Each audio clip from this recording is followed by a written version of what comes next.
Le premier petit crossover électrique de Toyota, l'Urban Cruiser, devrait attirer ceux souhaitant passer à l'électrique. Il vise à allier style et praticité et, en effet, il semble répondre à certaines tendances à la mode. Le style est typique des petits crossovers vus sur les parkings de salles de sport. La face avant en tête de marteau, signature actuelle de Toyota, apporte une touche de SAS, tandis que l'arrière adopte la barre lumineuse, pleine largeur, très tendance.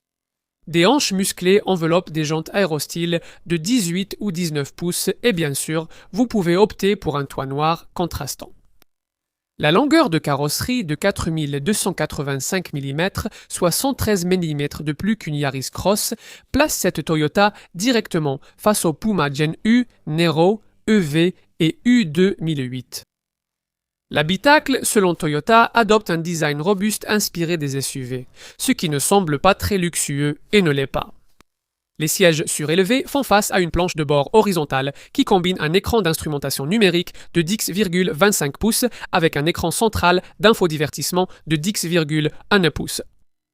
Grâce à la plateforme Artec-E partagée avec la Suzuki e-Vitara, ce modèle électrique dispose d'un empattement supérieur de 140 Nm à celui d'une Yaris Cross, et cela fait une grande différence en ce qui concerne l'espace pour les jambes à l'arrière. De plus, il y a l'avantage d'un dossier inclinable et d'une assise de banquette qui coulisse sur plus de 160 mm. Repoussée complètement vers l'arrière, Toyota affirme qu'elle offre l'espace pour les jambes d'un SUV du segment D de la catégorie supérieure.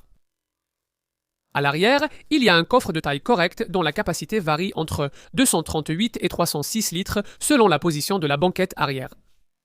L'espace de chargement est extensible grâce à un dossier qui se replie de manière pratique en 40-20-40, ce qui permet de faire passer des objets longs entre deux passagers assis à l'arrière.